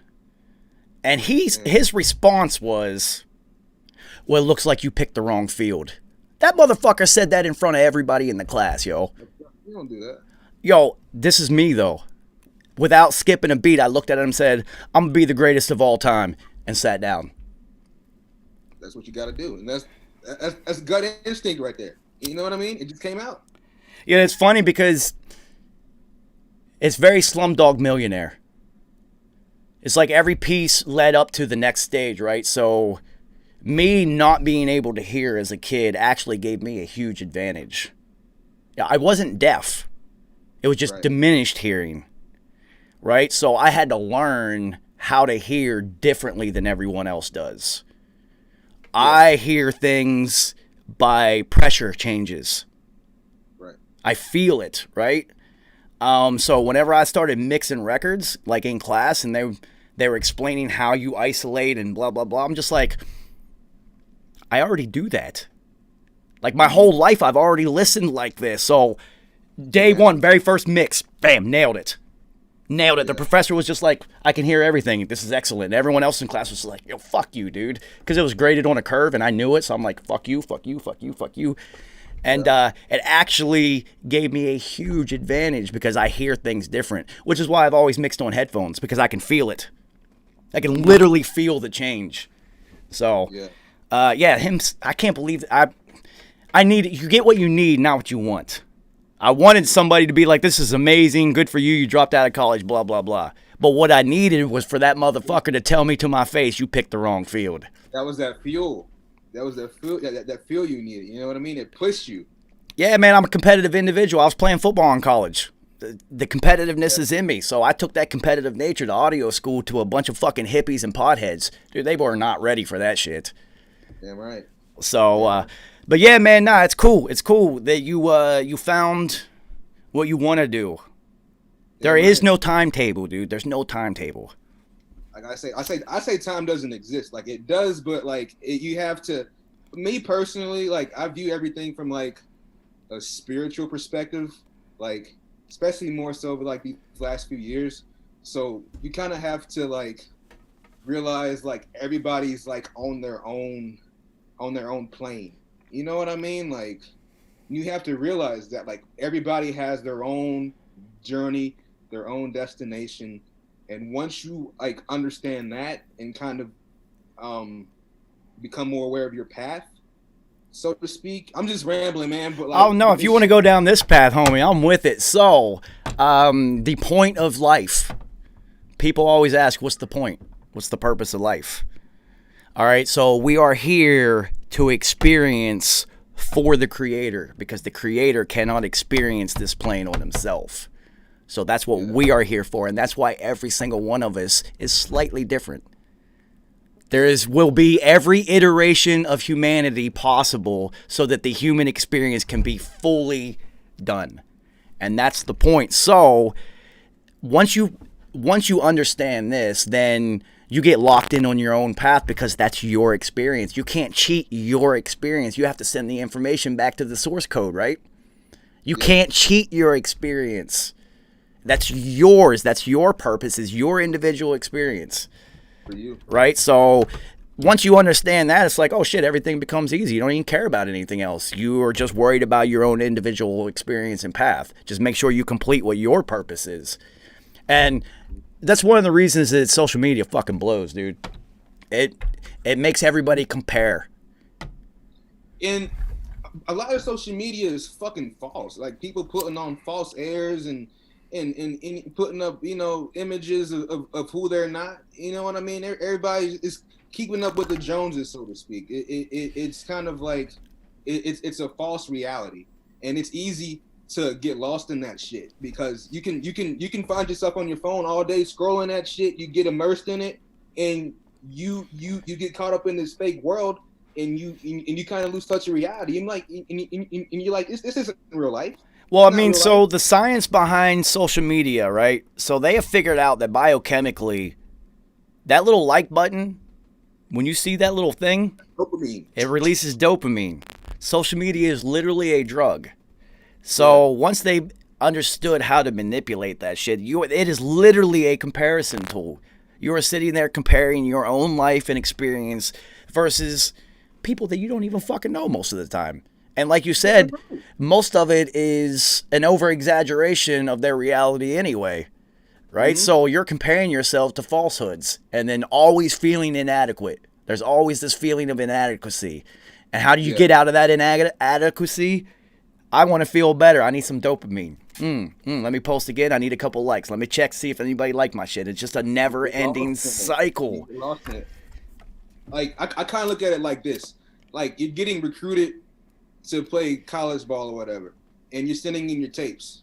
You're not gonna send in all of your turnovers, your missed shots, your stumbles and shit. You're going to send in, uh your made shots, your steals, All that. your breakaway dunk. So metaphorically, that's what social media is. Like, you know what I mean? You can be out and about with people. You can be like, hey, come take this picture. Come take this picture of me, whatever. You post up, you smile right quick, you post that shit. You know what I mean? And you going about your day, and you can be miserable as fuck. But for that 1 second, or those 5 fucking seconds, you put on this air, you put on this front, and you post it, and you're like, my life is great, my life is grand. And then other people see that shit, they're like, I want to do that too. And it's like a ripple effect. And they're like, I want to do that too. So you have to be vigilant, you have to be aware, Well, so to speak. so two thoughts on that. A, that's why I run my Instagram the way that I do. If you look at what things I actually post, it's all about P. It's P shit. It's all about P. It has nothing to do with me. I don't care. I don't care about I don't give a fuck about none of that shit. I post pictures, videos, messages. I do utilize the story function like a motherfucker though, because that's where I can put people on. Like, oh yeah, this guy's a pedo. Oh, look at this shit. They like to fuck kids. It's you can put people onto that shit, and it's easier the way that it functions. They get that little red circle around that Hegelian logo right at the top of their shit, and if you constantly click on it, it's going to be up on your top anyway, and so it's just constantly feeding people the messages. And I know that the things that I put in my stories is going to throttle down my reach. I don't give a fuck, dude. I don't give a fuck if things that I post only have one person be like, oh shit, I never knew about that. Because if they go and talk about it, they're going to run into somebody who never knew about that shit. And now we go back to the planting the tree thing. You only got to plant the seed. The tree will grow on its own. Damn right. So, and then the other side of social media. So there was a young female influencer, a very typical social Instagram influencer, very skinny, blonde, white chick, cute, That basic shit. Basic Instagram influencer, right? So she had millions of followers and was making a sizable income off of that shit. And then she did a documentary where she just erased all of her social media, all of it. And she explained that you guys don't understand how fake this shit is. She says you see a picture of me on the beach. You don't see what it took to get that picture. She said I starved myself for 3 days so that I looked thin because I knew I was going to be posting. And then I took maybe 1,200 shots before we found the one that I wanted to post. And I was and she's like, it was absolute and total misery, and that's all my life revolved around. And I was just like, see? Yeah. She experienced it, and that's what happens with a lot of people in any field. She climbed up really high, dude. She was really up there making money, millions of followers, and then she saw it for what it really was. All that glitters ain't gold. Yeah, she got the J. Cole effect. Yeah. He climbed up high enough, solved the music industry for what really goes on there, and then all of a sudden he's wearing white tees and got dreads and shit. Throw his hair out like fucking 10, yeah. Yeah, see, that right there, you gotta learn to read between the lines. That means he got up high enough, he saw it. And it's cool. It's cool. You will see it. And then once you get up there and see it, it's up to you. You can be with it, so you can keep on climbing up through that world. You can be like, nah, I ain't with this shit. and go do your own thing, or you can kind of do what I do and be like, oh, let's see if we can destroy this shit from the inside. Fuck these motherfuckers. There you go. You know, but There you go. yeah, social media is the motherfucking devil. Roberto, what up, man? What's our thoughts on MF Doom? This is really interesting. I haven't talked to anybody about this yet, except for a little bit earlier. Very MF Doom of him to have passed on The 31st. the 31st, the day where everyone wears masks traditionally, Yeah. and then also for no one to find out until now. They waited 2 months. Like he passes away in October 31st, and then they announced it December 31st. And you're like, why they wait 60 days? And like, I mean, then, you have to understand, you know, I've been through a legend in the rap game passing and whatnot and what goes on behind the scenes. It's extremely devastating, not only for the fans, but then you have to look at the people within the circle yeah, that are part of the Doom umbrella, and then family, of how devastating it is to them. And sometimes these things take a while before anything can be said, or there's just, like you said, there's no timeline. Yeah. They announced it whenever they felt that they were ready to. Mm-hmm. Now, you know, everybody's, oh, Joe, you're the conspiracy guy. Yeah, I know, but everything ain't Illuminati, man. Peace said it for a reason. Yeah. Everything isn't an evil plot. Sometimes people just get shot. You know, it is what it is. But, you know, I try to tell everybody, prepare for lots of losses. The last year and this year, there's going to be a lot. We have entered Agenda 21, which means they have 9 years to achieve their goals on Agenda 2030. God damn, man. Agenda 2030 is less than 1 billion people on the planet. What was it? Like they want like 500 million people? It's written on the Georgia Guidestones, dude. Yeah. Yeah. Dude, there's fucking 7 billion people, man. That's a lot of people they got to get rid of. So like those vaccinations are All of everything that's happening for the last fucking 50 years is all part of it. yeah. Education, religion, society, medicine, technology, every single part of it plays a part in achieving that goal.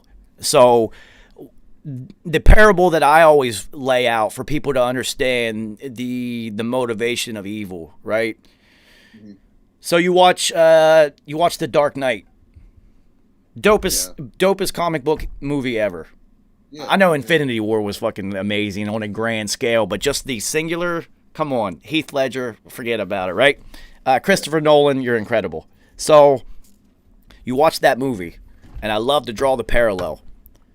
In that movie, at some point, Bruce Wayne takes off the fucking cape, and he puts on a tux and bangs supermodels and goes to parties and drives Ferraris and shit, right? Mm-hmm. The Joker don't ever take off the makeup. He's like that 24/7. Evil never stops, dude. Look at every cartoon, movie, TV show, story that exists in history. Has the antagonist. They are so singularly focused on their goal. Every single one of them only has one fucking goal in mind, whatever it is.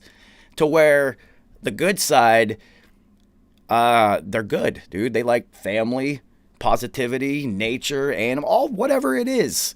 So they're not singularly focused. They are more reactive. Right. The good side waits until the bad side makes a move and then reacts. Facts. To where the bad side never takes off the makeup, dude. And that's how it works in reality. These people the demons who rule the world, you think they take days off, dude? Fuck no. They don't even think about shit like that. They're sociopaths. They only think about one thing. Mm-hmm. Like they're, yeah. So you have to understand that mindset. It's like Bob Marley, amazing quote from him. Before one show, someone shot him, and he still performed. Yeah. So afterwards, they asked him, why did you still do the show instead of going to the hospital? And his response was, the people who wish to do harm on this world never take a day off, so how can I? Another thing that's always stuck with me, like, see, fucking, that's a good fucking point, dude. Joker never takes off the makeup, man. He's got that permanent smile and just engraved on him the whole time. The whole time, dude, they never stop. It's not coming off. Not coming off. And that's how they operate. Hillary Clinton's fucking sacrificing children at all times. She's not vacationing. She's not taking a day off. Man, not at all. It's crazy, man. It's crazy. Yeah. So, It's a crazy world. I mean, Yo, go ahead. what do you think about Dr. Dre and that brain aneurysm? I You think I think he is under an immense amount of stress, and that's what happens. Yeah, you think okay, I was about to say the same thing. You think it's just stress or you think it's some like sinister other shit? Once again, everything's not Illuminati. You know, this is a brain aneurysm. I don't see Dre hasn't made any noise against the machine, or he literally doesn't do anything. He doesn't make noise. He just makes music, even though he may be aware of it because you're hanging out with Jimmy Iovine and you're a billionaire. Like, you definitely know you're amongst these people, whether you like it or not. So he's not really one that like pushes buttons or sends messages or things like that.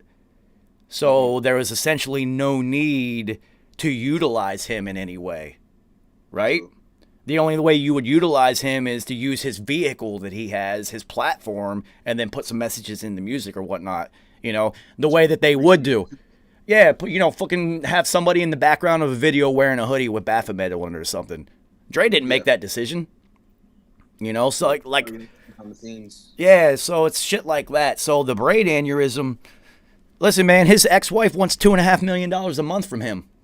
That's fucking ridiculous. I'm like, what the fuck is she doing? Like to even think she deserves $2.5 million a month.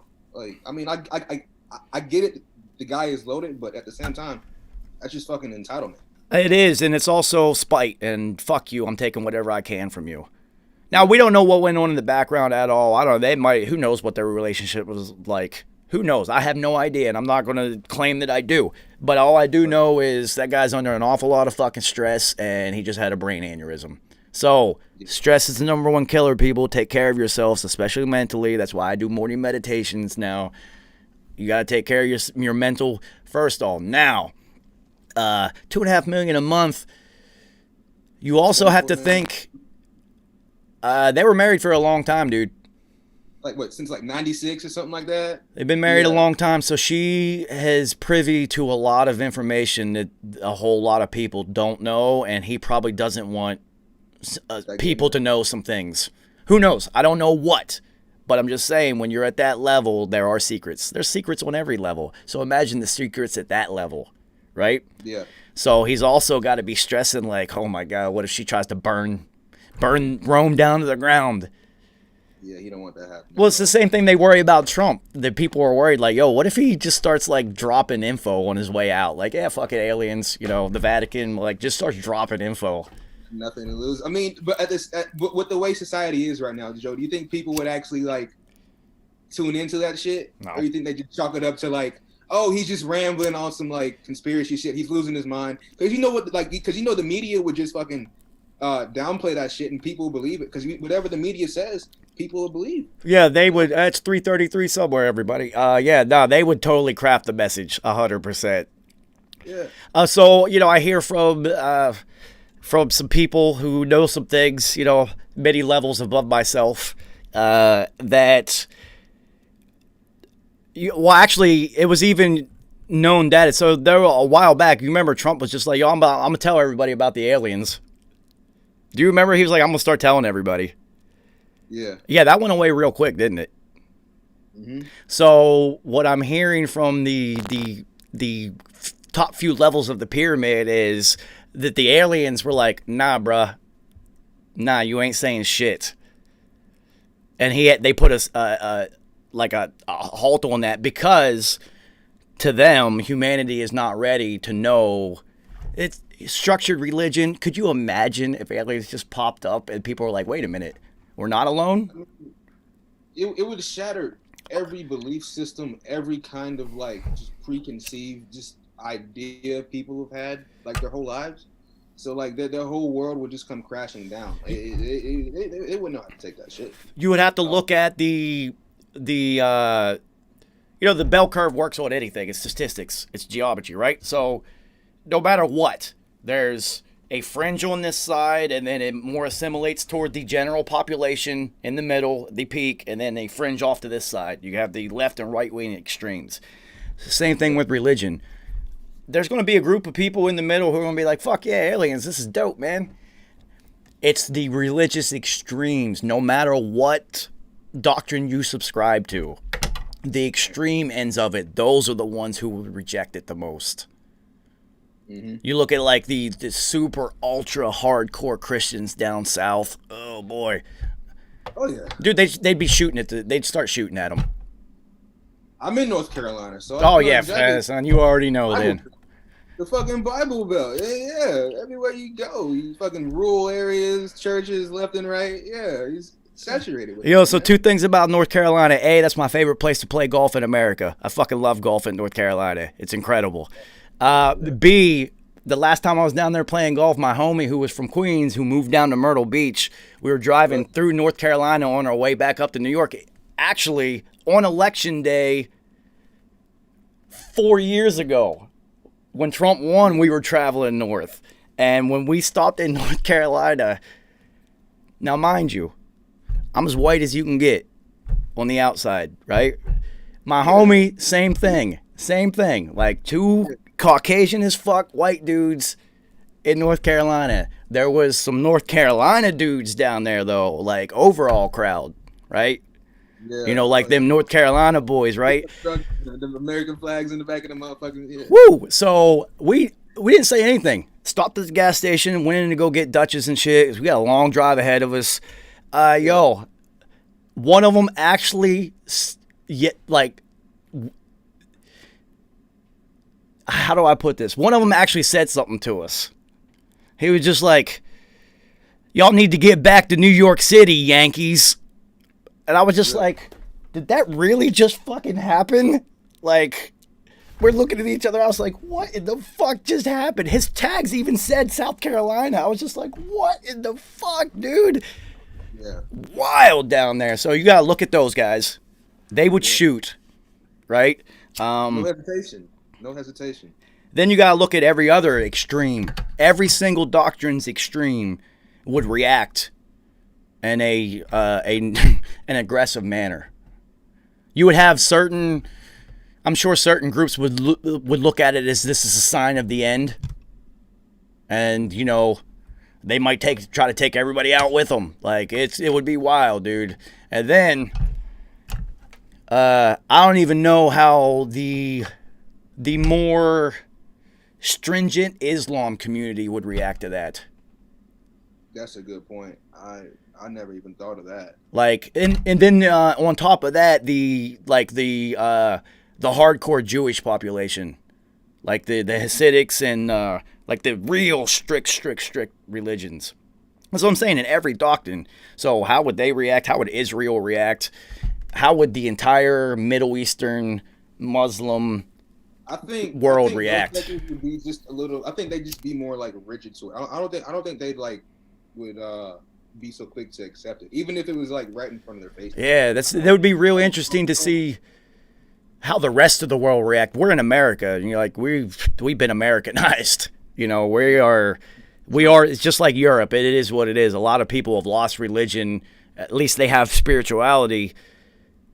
The spiritual people would be like, okay, cool. The religious people will reject it. That's how we should put it. I look at it like this: like religious people are like in a bowl. You're in a fish tank. If you're spiritual, you're in an ocean. Like you have like a vast amount of space to move around. But when you're religious, you can find yourself. Yeah, the way I look at it, like if time is a flat circle, really, and we're destined to keep repeating this shit and whatnot, and then I always had the weird belief of like you keep doing this until you have evolved past this level.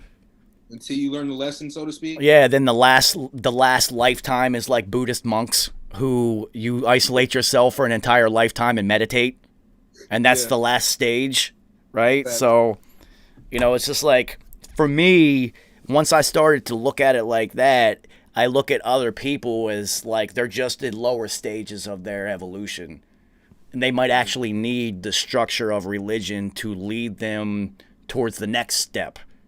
You might be 50 steps ahead of them. Yeah. You know, so it's like it's weird as you evolve, you stop looking down upon people that aren't like yourself. Yeah. You Like know? with me, like what I do is I more so like I observe, so to speak. Like every person I come across, you like don't cast any judgments. You just you observe. You take everything in.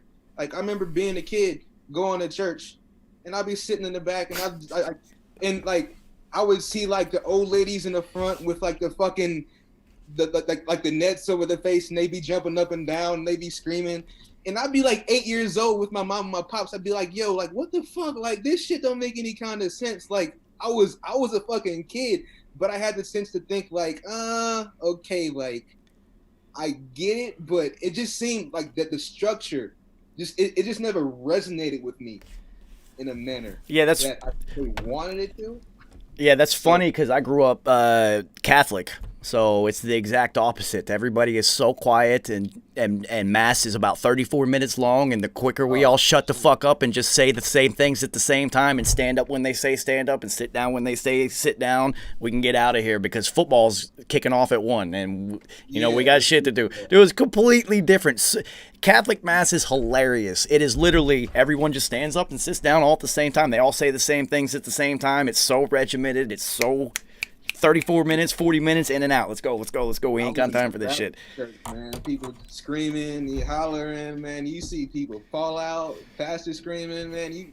I've seen a lot of shit. Yeah, that shit cracks me up, man. The Holy Ghost is really funny because sometimes Yeah. I remember watching this one video. This old lady, she had to have been in her 80s, dude. She had caught the Holy Ghost a few times, and she had really caught it. And that plate came around like a third time. All of a sudden, the Holy Ghost left her real soon, and that shit was hysterical because she looked at that like, again, you motherfuckers, done. Holy Ghost done. Back, sat down. I was just like, see, them devils, man, they see you into it. That plate's going to get passed around again. They want to catch you in that moment, you know. I'm gonna catch you in that weak spot, you know. You're not thinking, you're not conscious. So what's real funny is in the Catholic Church, it's different. They, at least where I was at, they had these like baskets on like sticks, like poles, and they would have these ushers just walk down and they would just stick it in front of everybody's face down the aisle. Like, here, give us money, give us money, give us money. It's like, it's crazy. And then the hustle in all of it is at the end of the year, St. Francis in Moundsville, West Virginia would publish a list of contributors and how much they donated to the church. And you would see people with $10 for the year, like totally donation shaming the people who aren't giving them enough money, right? Yeah. As you're sitting inside of this goddamn Catholic church that's got 100-foot vaulted ceilings, marble columns and shit. Fucking gold windows or whatever. Giant stained glass windows that are worth probably a couple $100,000 each. They're, just like total opulence and over the top shit. And what always blew my mind is even as a little kid, just like yourself, I used to sit there and look at this shit and be like, every time you guys tell this story, Jesus was in the desert hanging out on rocks and shit, and we're in here. Right? As a little kid, I swear to God, I always thought that shit. I was like, I don't quite get this. Why are we in here? And he's always in the desert and like hanging out, and he was poor as shit and hanging out with like prostitutes and homeless people and shit, and we're in here. Something doesn't add up here. And then, whenever the whole child abuse scandal popped off, I looked at my dad. I was just like, oh, dude, I'm not going to church anymore, right? He was like, yeah, I know. Done. Over. So, man. Yeah, craziness going on. I have to go and check out the news and see what the fuck else is going on down in Chocolate City, man. It's going down right now. That's fucking crazy. So, I appreciate popping in for the Dour Hour, man. This is becoming a fun thing to do because this is allowing me to just connect with people, and I'm using it just to see like, what's up with everybody? What are you working on? What's up? Let's talk about some shit. Like, it's not just me all the time. I'm trying to get people involved. I enjoyed it, man. Thank you for having me. I really appreciate it. Oh, yeah, man. Like I said, this will be the only show that I do that I'm not going to guarantee I'm doing it every day because it is about 3 p.m. when I do this, and if I have things that I actually have to do, like yesterday I met with my lawyer about him joining a business venture that I've been working on for a few years. So there was like no way I wasn't missing that shit. Like that's way more important than doing this, you know. Priorities. Yeah, sometimes you gotta have priorities. But other than that, I will be here every day so we can continue to build and just try to keep the community moving in a positive direction while the world descends into chaos, homie. Facts, man. So shout out to everybody for popping in, man. It's Wednesday. I'm not doing a show tonight. I might mix some records. Who fucking knows? So tomorrow, everybody. Tomorrow will be the first Beat Boutique.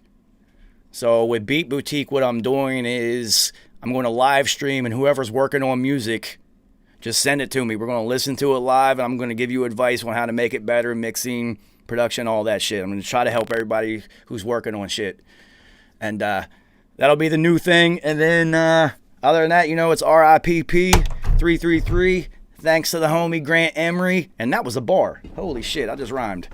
I can't rap, y'all. I swear to God, I can't rap. All right, man, I appreciate it, homie. We'll talk later. I'm going to see everybody next time. Thank you, man. So, that was dope, man. I appreciate the homie for coming through. And, I appreciate everybody for coming through, stopping by for the Dour Hour. And we will see you next time that I decide to do something, which will probably be tonight. I'll probably mix some records at some point because I really got nothing going on. So, until then, stay safe. And if you're in Chocolate City, stay very, very vigilant because it is going down right now.